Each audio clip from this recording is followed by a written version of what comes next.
நடிகை ரச்சிதா அவங்களோட இரண்டாவது திருமணம் குறித்து அவங்களே ஓப்பனா பேசியிருக்காங்க. இப்போ இந்த ஒரு வீடியோ சோஷியல் மீடியா முழுவதுமே வைரலாகி வருது. நடிகை ரச்சிதாவும் சீரியல் நடிகரான தினேஷ் கோபாலு ரெண்டு பேருமே காதலிச்சு திருமணம் செஞ்சுக்கிட்டாங்க. இவங்களோட இந்த காதல் கதை பார்த்தீங்கன்னா பிரிவோம் சந்திப்போம் அப்படின்ற சீரியல் இருந்து தான் ஸ்டார்ட் ஆச்சு. அந்த சமயத்துல இவங்களோட திருமணம் குறித்து பெரிதளவுல பேசப்பட்டு வந்துச்சு. இதை தொடர்ந்து பல சர்ச்சைகளுக்கு மத்தியில ரெண்டு பேருமே மேரேஜ் பண்ணிக்கிட்டாங்க. திருமணத்துக்கு அப்புறமும் பல வருடங்களா ரெண்டு பேருமே ஹாப்பியா தான் வாழ்ந்துட்டு வந்தாங்க.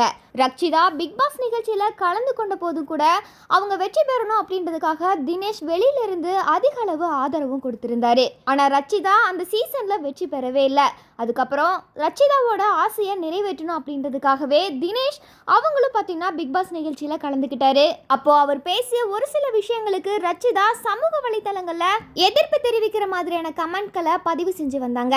இதை தொடர்ந்து ரெண்டு பேரும் இனி சேர்ந்து வாழ்வதற்கு வாய்ப்பே இல்லை அப்படின்ற மாதிரி தான் ரச்சிதாவும் பேசியிருந்தாங்க.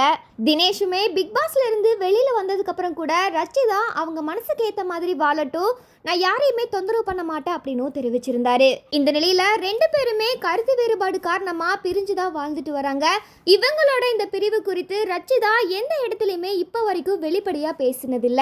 இவங்க ரெண்டு பேருக்கு இடையிலுமே விவாகரத்து வழக்கு நடைபெற்று வருவதாகவும் சொல்லப்பட்டு வருது. இந்த சூழ்நிலைகளுக்கு மத்தியில நடிகை ரச்சிதா அவங்களோட இரண்டாவது திருமணம் குறித்து மனம் திறந்து பேசியிருக்காங்க. இப்ப ரீசெண்டா ரச்சிதா ஒரு பேட்டி வந்து கொடுத்திருக்காங்க. அந்த பேட்டியில அவங்க என்ன சொல்லியிருக்காங்கன்னா, எனக்கு மே மாசம் கல்யாணம் அப்படின்னு சொல்லிட்டு பலரும் பேசிட்டு வராங்க.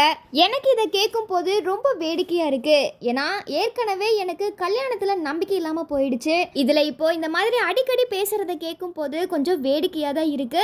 முதல்ல கேட்கும் போது இது ரொம்ப அதிர்ச்சியா இருந்தது, இப்போலாம் ரொம்பவுமே பழகி போயிடுச்சு அப்படின்னு கேஷுவலாவே பேசியிருந்தாங்க. இதை தொடர்ந்து அவங்களோட திருமணம் குறித்த வதந்திகளுக்கு அவங்களே இப்போ முற்றுப்புள்ளியும் வச்சிருக்காங்க.